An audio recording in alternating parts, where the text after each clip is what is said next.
Good. Okay, cool. So we can go live. And what is up, everybody? We are live in the first of 2 live streams that we'll be doing today in the Data on Kubernetes community. This is live stream number 139. We'll be getting to live stream 140. Before we get started, just a couple of quick announcements. No coincidence that we are with somebody who has been in various Data on Kubernetes days, because we will be having our next Data on Kubernetes day in Detroit in KubeCon on October 24th. So just going to leave the CFP here so that you can send in your CFPs. It's never too early to get these things started. Get your talks in. This event will be fully hybrid. We are also accepting sponsorships. So if you're interested in doing that, let us know. It's going to be really, really good. And then speaking of things that are really good, and also it's nice to be with someone, like I said, who's been with us for a very, very long time, is that in terms of Kubernetes resources, someone made a list recently of the top 12 Kubernetes resources, and we were listed as number 2. Normally coming second isn't exactly the most desirable thing or outcome someone might be expecting, but we're pretty happy about it. All right, the one that came in first is the Kubernetes podcast from Google, which I've been a longtime fan of. Shout out to Craig Box for doing an amazing job. But we're very happy about the quality, not just the quantity, but obviously the quality of the content that we're creating here is what's getting us into that position. And further from that too, which is also a segue into today's talk, is the Data on Kubernetes landscape. If you have not checked that out yet, please do so you can see the different kinds of technologies that we're looking at that are being featured that in our live streams and the content that we're doing, making this concept of running stateful workloads easier. That being said, I've been speaking a lot about our speaker today without mentioning him by name. His name is Sergey Pronin. He has an interesting job at Percona, and he can tell us about that. Sergey, welcome back. Very nice to see you. Hey, hello, Bart. Nice intro. Congrats on the second place. Thank you. Yeah, second place is not the first, but I still believe that's awesome, right? I started my interactions with DoK when you just started, right? Pretty much. And it was 2 years ago or something like that. Yes, it was. Yeah, we've been around. So I got involved in the community in September of 2020. The community itself, the first live stream was in July of 2020. And then I got in a couple months after that. And when I started, we were about 100 people on Slack, and now we're about 3,000. And this is, like I said, live stream number 139. So yeah, things have been moving quite quickly in a very short period of time. Yeah, that's awesome progress. Yeah, as for me, I am a group product manager at Percona. My main focus is around our Kubernetes operators, Kubernetes storage as a whole, cloud native databases, and also I help a couple of product managers at Percona to thrive and build their products. So that's what I do. Yeah, I can talk all day long about data on Kubernetes, about operators, stateful workloads, definitely. So that's why I love joining this talk. Yeah, which is always great news for us, because let's face it, for some people it's still challenging. What would you say? Just to start out, what do you think as of right now? Because you've seen the progress, the growth, the evolution of the community. What would you say are the biggest challenges now as opposed to what they were in the past? What do you think are the biggest things that are going to be driving the conversations as we move forward? I believe in the past, the challenge was mostly around tech, because the operators were not that mature. Data on Kubernetes was kind of scary, and so on. And security, will I lose my data? Will it stay? It was about consistency and so on. And now we see technologies are moving forward, but we still see, I believe the biggest challenge nowadays is the concern, still this concern. Okay, do I really want to run my databases there? They're pretty fine on VM. They're pretty fine on RDS.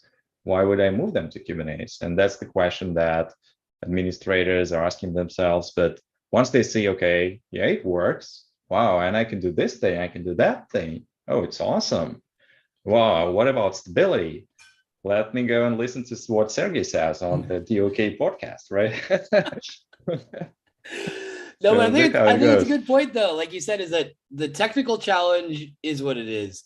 The human challenge about concern, about not wanting to have to take responsibility in case something goes wrong, those human factors are still very strong. So today we are going to remove those fears, and you're going to be talking about private database as a service. What's that about? Yeah, private databases as a service is just a tool to give developers, to give your applications the flexibility to run and deploy and manage and monitor databases anywhere you want. So compared to public DBaaS, it's not in the cloud. It can be in the cloud though, but it can be on-prem, it can be hybrid cloud, it can be on any other cloud. So you don't have any lock-in in this case. And that's what a private database as a service is about. And we see more and more companies, enterprise companies, trying to adopt it or move in that direction. Or other stories that they already have something and it's written in Bash or probably some Ansible scripts, and they have a huge team maintaining all that, but they want to have it in a better way, not to maintain it all, and to have somebody supporting this or some vendor looking after this technology that they use on their day-to-day business. All right, very, very good. So once again, the flexibility, the versatility, it's no coincidence on Thursday, actually going to be hanging out with Matt Yankovic from Percona in London, because we're having an event where we're talking about, the importance of having things working in a multi-cloud environment, people not wanting to be stuck with just one vendor at the enterprise level, like you said, wanting to have those different options to be able to move around. These are the things we're going to be looking at today. So that being said, if you want to start sharing your screen, we can take it from there. As usual, folks in the audience, if you've got questions, please put them in the chat. If not, Sergey is always available. Well, I don't want to say always available. Free when he is available, he's very highly available, like a good database. In our Slack channel, if you have questions, you can ask him there directly. But like I said, feel free to put anything in the chat, and we can get to that during the live stream. Okay, I'll share just out the screen, just the full screen, because I'll need to switch to the demo at some point. Okay, I'll click share. Can you see my screen? Yeah. Okay. Yeah, so I have a quick presentation. I don't want to go deep into the details, just roughly go through the slides. So what we're going to talk today is evolution of private DBaaS, at least how we see it at Percona. We're going to talk obviously about operators. I'm going to pitch a bit Percona Monitoring and Management, our solution that is providing private DBaaS, and you'll see why it's cool.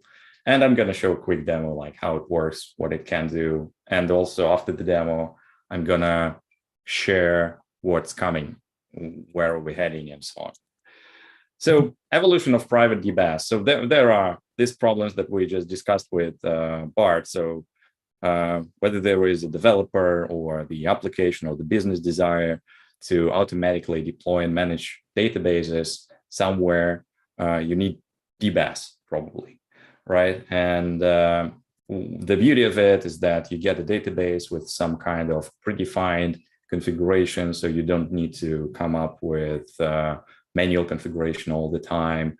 You have the good integration with your existing tools, like if you use some key management storage, then you can connect your database to it and so on.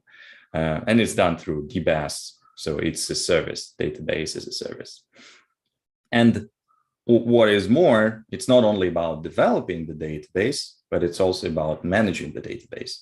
So you have like observability, obviously, out of the box, and you can do lots of maintenance tasks. You can upgrade your database, you can scale it up, you can perform various maintenance tasks, migrations, and so on. So these are the problems that database as a service should solve. But today we're going to talk more about private database as a service, so it's not about public clouds. So database evolution path looks like this. Usually we see this a lot in lots of companies who work with. All the companies start with manual, then I will, on the next slides, I will explore this a bit. So we start with manual database as a service. It's just super simple one. Then you have some do-it-yourself automation. Then you kind of add some value to it and automate your DBaaS with love. And then your database as a service provides some kind of a value. That's the 4 evolutionary steps of database as a service that we see. So let's start with the first one, manual. It's super simple. you have a developer, or maybe you have some kind of an application that goes to IT guy. I call this IT guy, specifically IT guy. And you say, I need a database. And there is some back and forth, like what kind of database do you need? What kind of backup do you want me to roll out on this database? What kind of configuration, version, and so on, right? And then this IT guy gathers all this feedback. It takes some time. And all this information goes through approvals. So you need to talk to a manager of the manager. You need to talk with security team probably to approve all this and the creation of this database. Then you provision a server or a virtual machine for this specific database. Sometimes it's already there, but sometimes it's not. Then you need to configure the database.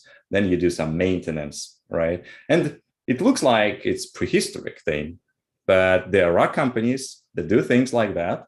And they do it because these tasks are super rare. So it's like once per month, they need to provision a database, or because they're just used to do so. And it can be a huge bank with lots of developers and database administrators. And the bureaucracy is just crazy. And it's kind of normal to wait for a database server to go up and running for a week or for a month. So believe me, this is the reality in some companies, right? Well, as a result, the developer or the application gets an endpoint, finally, to which you can connect. Well, in a good case, sometimes you just get an SSH to the server, and then you figure it out, but it's rare. Then the automation piece comes in. And instead of an IT guy, probably you're going to talk to service desk. You're going to interact with GitHub. Maybe sometimes even you have some kind of an API, or you have a script which was given to you that you need to run, and some magic happens in the background. There is some bash code or some infra as a code tooling that is going to provision the database. And this is what I was telling about. There is this platform team, and this platform team does all the magic. They maintain all this code that provision and manage the databases. They manage these databases somewhere in the shadows. So even you talk to GitHub or you use some GitOps approach, there is still a platform team that is doing all the heavy lifting. They create the code to make it all work, to glue it all together. And this platform team eventually grows, and you have like 15 people managing your database as a service. And this is the reality as well. We see this a lot in various companies. And then finally, there is an automation with love, right? What it means is that you still have the same entry points as a developer, service desk, GitHub, and API. But in the backend, you do not have some custom code written by the platform team, but you have operators, for example, or you have maybe even public or some other private DBaaS. I'm talking about operators because it's DoK, right? So database operators can be there. But what is important here is that the backend piece is supported by some vendor. Yes, your platform team still needs to integrate it, but they spend significantly less time on working on that, on maintaining things, because all the heavy lifting is done by the vendor. For example, if you use Percona operators, or if you use StackGres operator for Postgres, you don't need to maintain all these things. They just come to you because they are open source and they work out of the box, and you just need to ensure that they integrate nicely in your environment, right? And the last piece is added value. It's more or less the same as the previous one, but in this case, you simplify it. You have some kind of user interface or API that you interact with. You still get the database. You can maintain the database through this API. But on top of that, you get additional value, like you have observability, you have management, you have insights, you have various integrations, and you can interact with this API and get all this value out of the box. So again, it's not only about managing and deploying the database, but it's more. It's insights. For example, you can see which queries are slow. You can fix them on the fly. You can get security insights about, okay, my database is outdated or it's vulnerable to specific CVE. So this type of things. And yeah, it's not different from this one, but yeah, here you have a lot of added value. Now, operators, just to go super quickly about operators, the operator concept is simple. You have a custom resource definition, which allows you to expand your Kubernetes API. So instead of creating a pod or a stateful set in Kubernetes, you create some other object. So as a user, you create a custom resource, and then operator jumps in and does all the heavy lifting. It provisions the database, it configures it, or it can be any other application. So it's just super basic operator entry. And for databases, the operators, again, it's super simple. Operators, they take away the complexity of from the developer and any other engineer managing Kubernetes primitives and databases as a whole. So again, instead of creating the pod, a stateful set, so a Kubernetes primitive, you talk to the operator, and here you have an example. I think it's from our MongoDB operator, where you say, I need a replica set, this specific size, I need sharding enabled, I need this number of shards, and so on, right? And you just lay down in custom resource YAML manifest and ship it to Kubernetes, and operator does all the heavy lifting. But again, the beauty of the operator is not only deploying the database, but it is also about managing the database. At least most of the operators can do that. You can scale your database, so you just change this, for example, size from 3 to 5, and you have 5 nodes now, and so on. You can take backups, you can upgrade, and many, many more. So these are the operators for databases. And this is an interesting slide. Companies running operators for databases. There are many more, but I just picked some of the interesting examples. So for example, a company called PlanetScale. It is the company behind VTAS. VTAS is a sharding solution for MySQL. And PlanetScale, they use VTAS operator in their cloud offering, and they use it in production, obviously. So, and they don't have anything else. It's just their cloud offering is based on the operator. IBM Cloud, maybe it would be a surprise for someone, but once you deploy a database on IBM Cloud, it's deployed through the operator, and they have their own operators to deploy databases. VMware, as you probably know, they have their own database operators for Tanzu. They are also closed source, so but you can deploy a MySQL cluster or Postgres cluster through some operator on VMware. And CockroachDB, obviously, probably you heard about their operator. It's also production ready, and they chose this road. Broadcom, actually, it's Percona's customer, and they heavily use our operators to provision databases for developers and applications. And they gave a talk recently on Percona Live, so I encourage you to watch it, because they talk about the internal infrastructure and how they do that. Pure Storage, I think everyone knows here, Portworx, and they recently created the database as a service offering. So you can deploy databases on Kubernetes through it. It's very nice. And they said it's many, many more, but these are really nice examples. About Percona operators, just quickly, we have currently 3 operators for MySQL, Mongo, and Postgres. They are 100% open source. So we at Percona, we do not have any open core model or licenses. Everything is 100% open source. You can download it, you can use it full. All our operators are feature rich. So I talked before about maintenance of the databases and management. Operators can do that. And number 4 here is supported by Percona. So it means that not only we create the database and community write code for our databases and operators, but also we support it as a company. I mean, you can have a support contract with us and so on.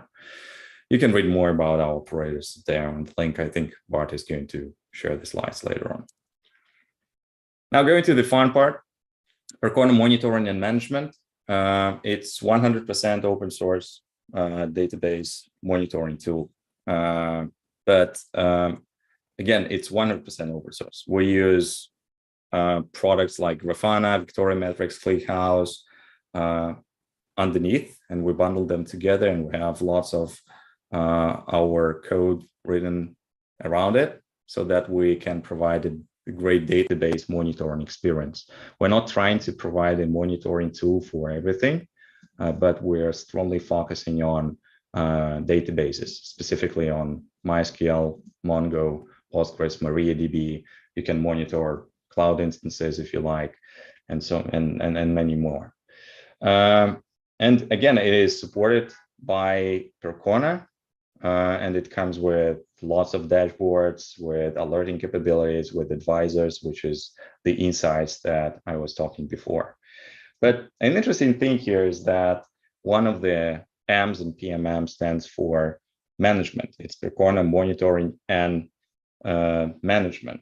So what do we do for management is we introduced private database as a service capability, which allows you to deploy and manage databases on Kubernetes. And we rely on Percona operators in the background.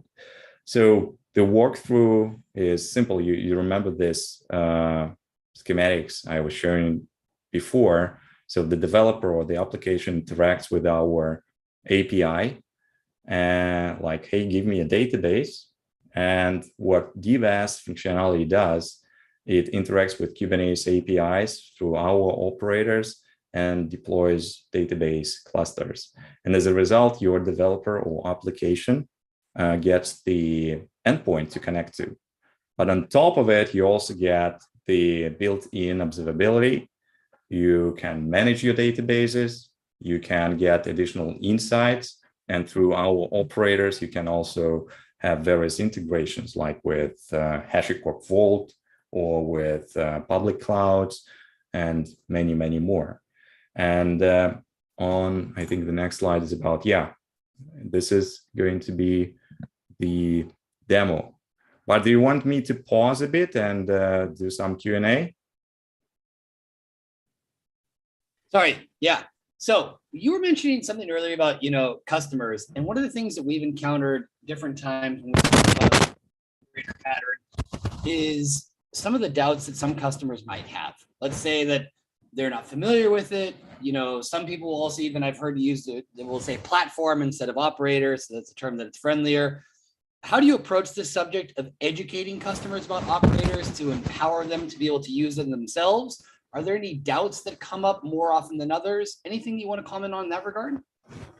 Yeah, gladly. I believe that the most common thing that I see as a product manager and as a Percona employee is that companies come to us and they are already somewhere here. So they already have some kind of database as a service, which they created in-house, and they have a platform team which is managing it. But at some point, they realize that they're spending too much time and too much money on it. They're trying to maintain what they created, but probably it's not the best approach. And then they start looking at other options.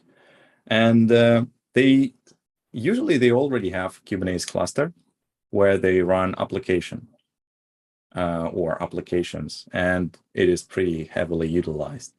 And they start thinking, okay, can we start databases on this thing?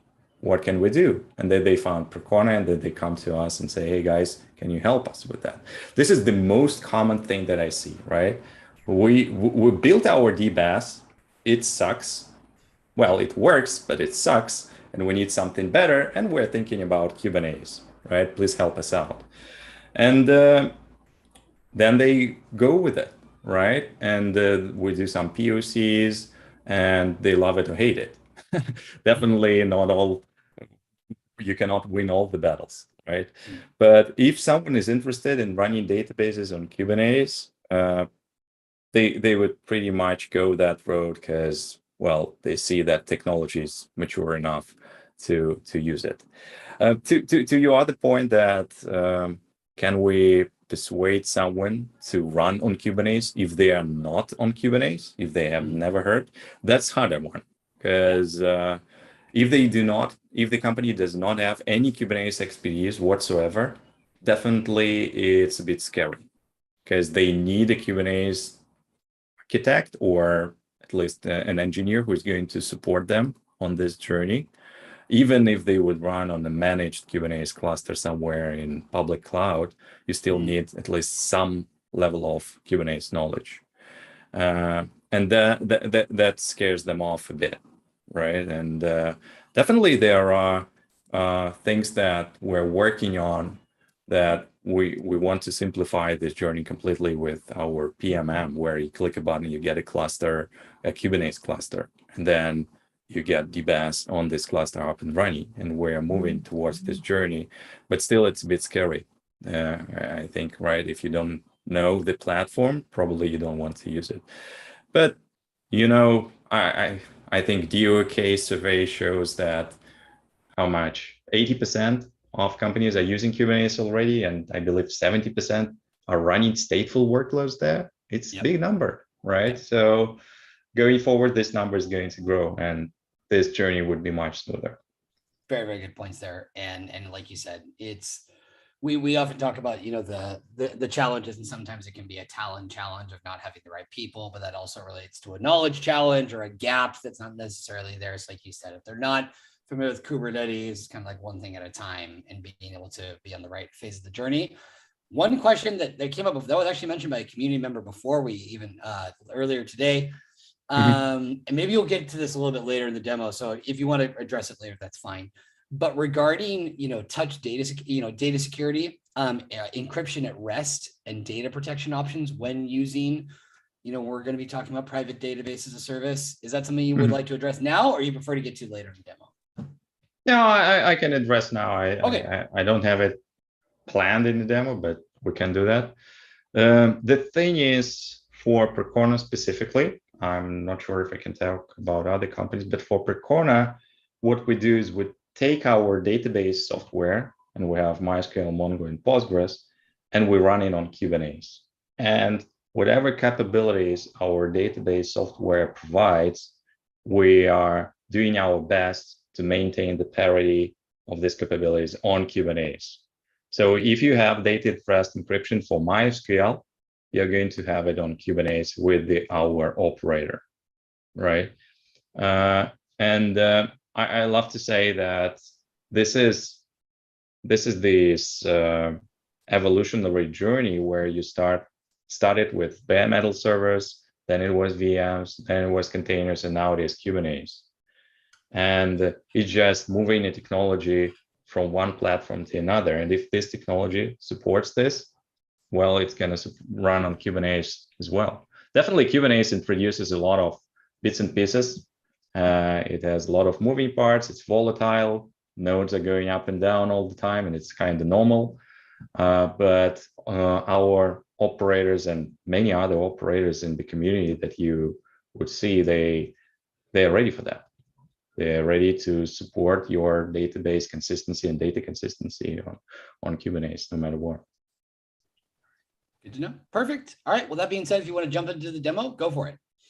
Yeah, it will be brief. Okay, let me scroll down this slide. And okay, I'm gonna do is a live demo. Usually I don't do that, so that hopefully it's gonna go well. Okay. I'll open my console. So what I have here is, do I need to make the font a bit larger? Yeah, if you can make it just a little bit bigger, that'd be great. Better? Yep. Okay. So what I have here is I have white Crash GKE cluster. It's a simple Kubernetes cluster, nothing fancy here. So what I'm going to do is I'm going to add our Helm repository, and I'm going to install PMM. I'm going to expose it a bit. Service type load balancer on PMM. So what is gonna, okay, let's wait a bit. Okay, so what it's going to do, it's going to deploy Percona Monitoring and Management on Kubernetes. It just deploys a stateful set, state STS, yeah, STS, okay. Yeah, and it's also creating services.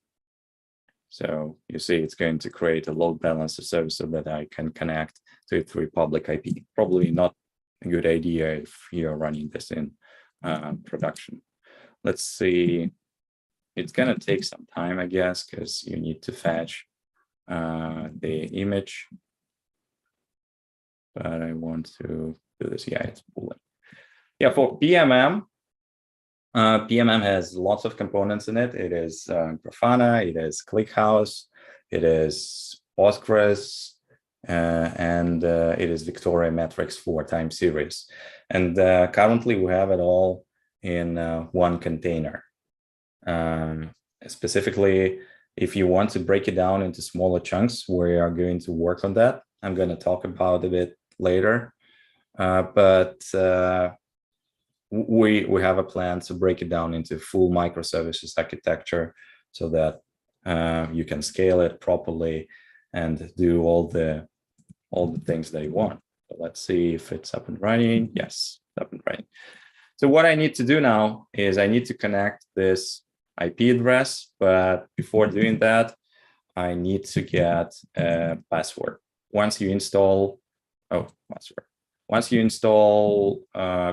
PMM, it is randomly generating the password for admin user, and it is stored in this secret object. It's here. So it's base 64.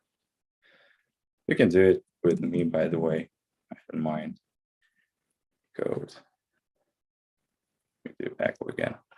Yeah, so this would be my password, and this would be my entry point. So I'll need to log in here.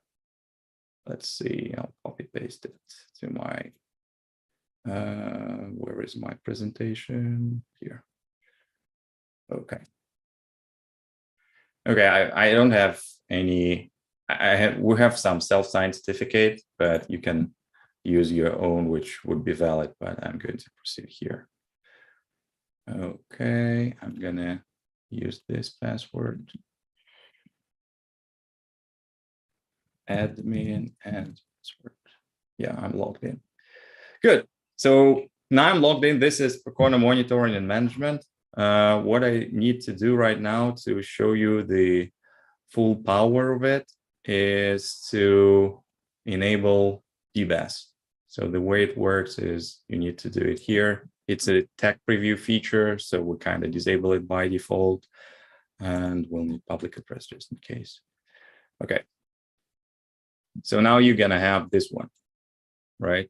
And if you remember on my slide, I was talking that DBaaS in PMM, it interacts with Kubernetes API here, right, to provision the databases with operators. So what I need to do now is I need to register a Kubernetes cluster here.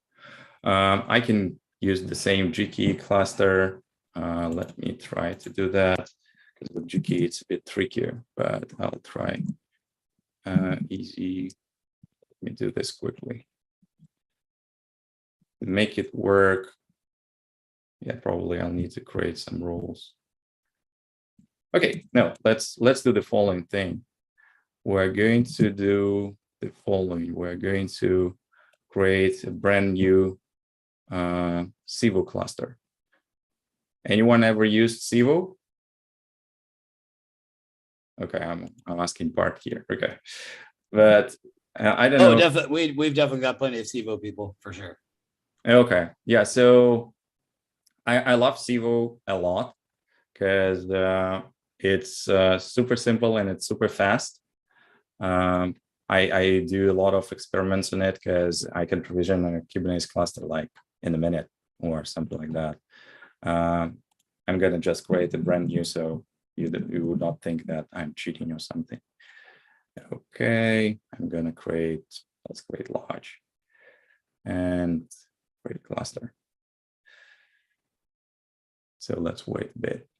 So while it's creating, what can I show you else? Yeah, while it's creating, I can show you this nice menu. It's actually super simple. You register a Kubernetes cluster here, and also we support, we have an integration with Amazon EKS. So instead of putting your config file, you can put just keys here, and it's going to register your Kubernetes cluster on EKS. We're going to provide more integrations here, and on the later phases, probably we're going to create Kubernetes clusters automatically on the clouds, but it's not there yet. And with databases cluster, I don't think I can show you much here because we don't have anything here. We first need to register a Kubernetes cluster. So let's see how it's going with Sivo. You see 64 seconds elapsed time. So it takes like a couple of minutes usually to provision a cluster. I'm going to wait for this one. Bart, any questions in YouTube for now? Nope, so far so good. Okie dokie. Looks like the demo gods are on your side. For now, yes. It's kind of surprising. I usually try to pre-record the demo on ASCII Cinema or something like that. But this time I decided to go live. So let's see. No, it's nice to see how quickly that cluster is building. Yeah, I really love it. Like sometimes I need to test something on EKS, and it takes me usually 20 minutes to create a cluster. And sometimes I'm getting frustrated when it's not getting created from the first try because I missed some permission on my IAM role, and I need to start from scratch. Yeah, but here it's super fast.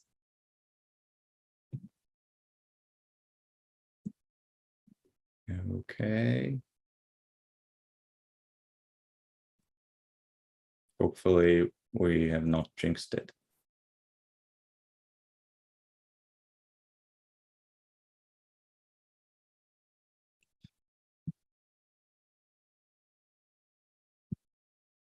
Just finishing up.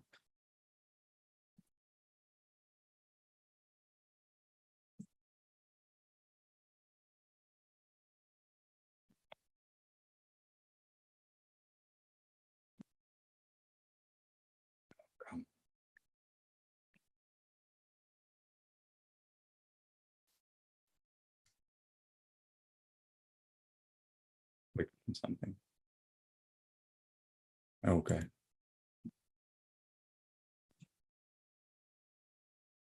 Add the payment. Oh, come on. No, where did I click? Where's my Kubernetes clusters? Oh, come on. Something went terribly wrong just now. Okay. I'll do it another way then. I'll do the EKS then. Oh, sorry, GKE. Okay. It's gonna take a couple of seconds. Easy. I'm going to copy paste some commands from another screen. The problem with GKE is that once you have a GKE cluster, then probably you have some bullshit here. Yeah, you have config helper and so on, and you need it to be installed on DBaaS or on PM instance, and I don't have it. So I'm going to simplify it. I'm going to create a role on my Kubernetes cluster that I'm going to use in DBaaS later on. So we have this. Let me see. Now I'll close this one. yeah, we have this easy gate script, which actually provisions an Amazon EKS cluster. But what it does as well, it creates some service accounts. Probably not a good choice if we talk about production, but I'm going to do this. I'm going to create some cluster roles and role bindings that are going to grant me access to my Kubernetes cluster, and that would allow my database as a service to provision databases. I'm going to just now generate my own kubeconfig here. Okay. And this is going to generate the config. Okay. Yeah. See again. Yes. Okay. So what I'm going to do, I'm going to copy paste this config into my database as a service. Not this one. Sorry. This one. Yeah, I'm going to call it Percona demo, kubeconfig file like this, and register. What it should do, it should add a Kubernetes cluster to Percona Monitoring and Management. And what should happen now is PMM is going to install the operators on my Kubernetes cluster. It's my GKE cluster. And also, I think it's going to install Victoria Metrics operator, because we also monitor our Kubernetes cluster that you register. Yeah, you see it's installing VM agent. It's going to install Victoria Metrics operator. But what's in here, you see now I have this Kubernetes cluster registered. It shows that I have these operators, one for PXE, one for MongoDB, and they're both, it shows the version and they're both installed. It's the latest versions of the operator. What I can do now is I can create a database. I'll call it demo. I'll choose a Kubernetes cluster. Let's go with MongoDB version 449. Okay. And I'm gonna click a single node. Can I do that? Okay. Cluster.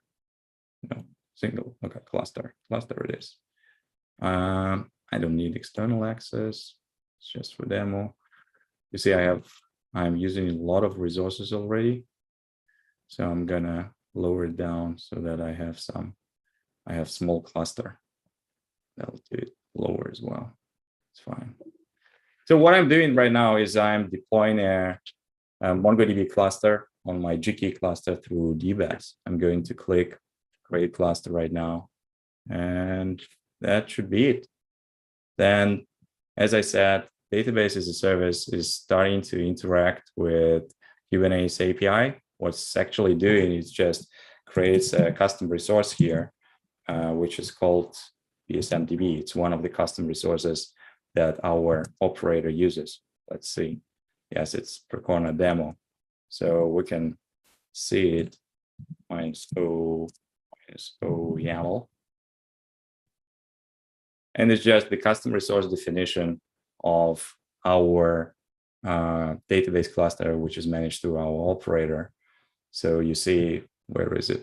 Yeah, you see we have replica says, it says the size of 3. It has arbiter, but it's disabled, and many more. It's lots of configuration bits and pieces, but they are all hidden for you. You just click a button and you have a database up and running, which is awesome. Let's see what's going on here.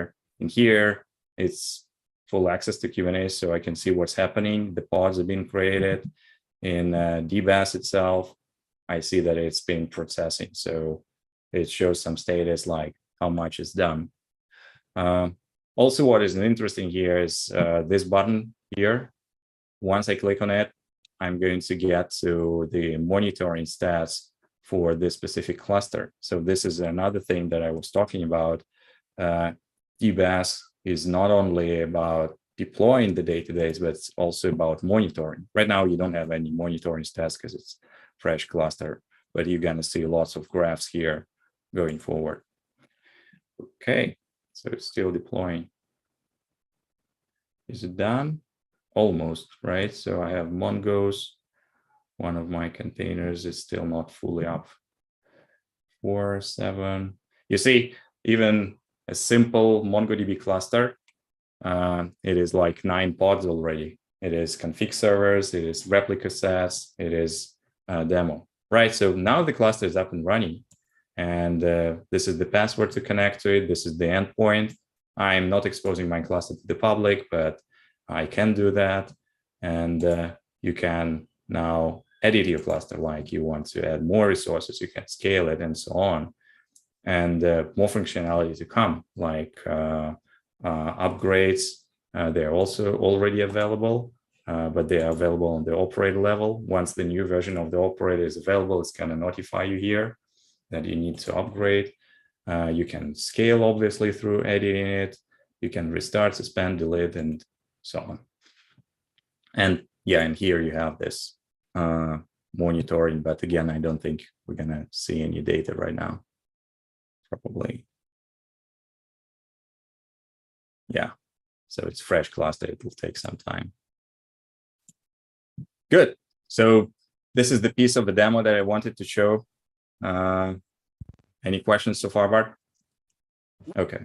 That actually came up at KubeCon is, we're talking about metrics monitoring, things of that nature.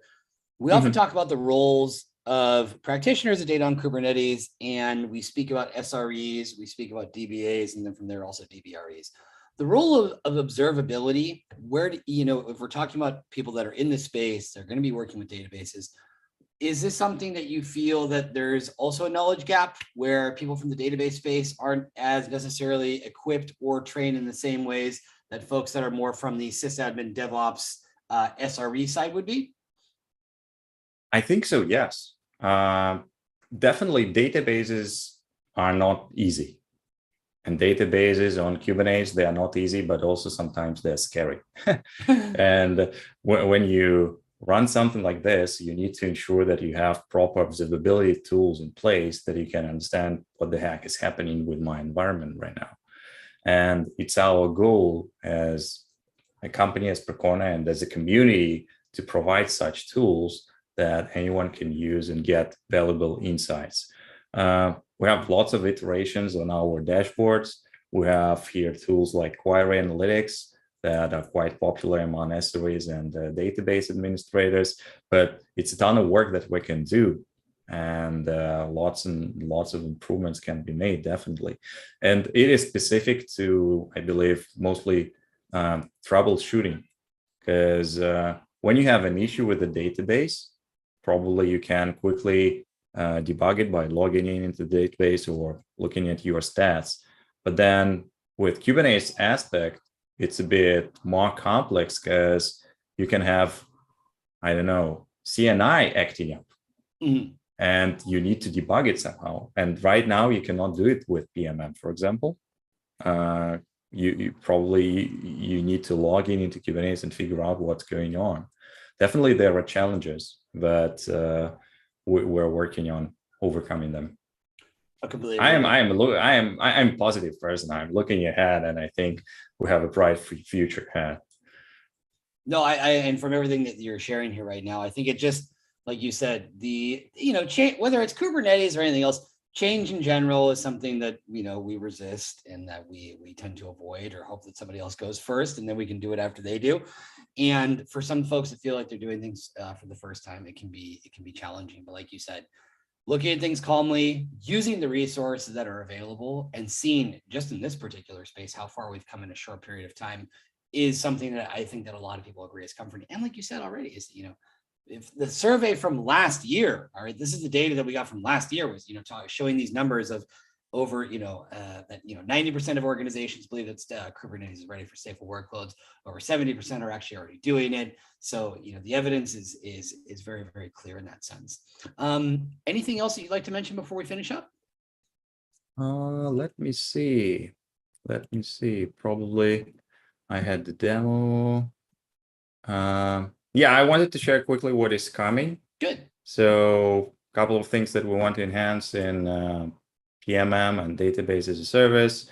So firstly, we want to automatically register Kubernetes cluster. Like once you deploy PMM on Kubernetes, you don't need to go through this register thing.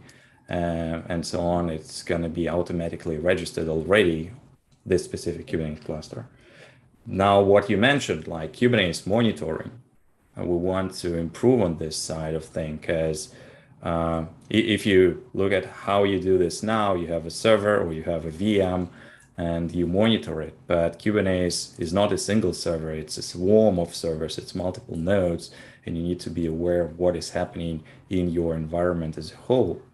And we're going to introduce this pretty soon. Another one is onboarding and integrations. What I mean by that is you can do a lot of things with our operators right now, but they're probably not available in the UI here, right? You need to do some things manually and want to improve the user experience on that side of things. We're going to add Postgres operator. You know, we have Postgres operator, but it's not in DBaaS yet. It's pretty easy to add it, but we're working on polishing things for MySQL and Mongo right now. And another aspect is I mentioned that our Percona Monitoring and Management comes with a single container with lots of things in it, and we're thinking of going with microservices architecture, and we see a lot of interest from users and customers with this regard. Yeah, so the conclusion, we covered evolution of DBaaS. We talked about operators. I showed you how private DBaaS works with PMM and how it interacts with the operators and Kubernetes, and I shared what is coming. That's it, Bart. All righty. Well, as usual, Sergey, absolutely fantastic, very smooth. Did a live demo that wasn't planned. I respect that. In honor of that, can I get you to stop sharing your screen really quickly so I can share mine? Of course. Very, very good. Good. So as always, you know, as is tradition in our community, Sergey, this is not your first rodeo. It's not your first live stream with us. We have our wonderful artist, Angel, who's in the background, diligently creating an artistic depiction of the different concepts that were covered. There was a lot of stuff covered today. We covered a lot of ground. Really nice explanation too of operators. We can never really settle that, you know, too much. I think that's something that a lot of folks might have some kind of an idea. We talk about automation, we talk about different things, but that was really, really well explained. As you mentioned, Sergey, the slides will be shared for folks that maybe arrived a little bit late. You can also just rewind the live stream. Always a pleasure. Always nice to see the new things that are happening in Percona. This conversation kind of started because I saw an article that I believe came out in Forbes, which is nice to see too, that the database space is making it into Forbes, that was talking about commenting on these new things that are going on in Percona. So that being said, I will continue my Percona linkage this week with Matt in London. Looking forward to that. And Sergey, hope to see you as you did see our CFP for KubeCon is open. So you definitely check that out. It's never too early to get those talks in. And like I said, always nice to see you. Great stuff being shared here. Folks, like I said, if you want to continue the conversation, reach out and talk to Sergey in our Slack. And we will all see you soon. We've got another live stream in about 35 minutes, so we might see some people twice today. But yeah, Sergey, thank you very much for your time today. Thank you, Bart.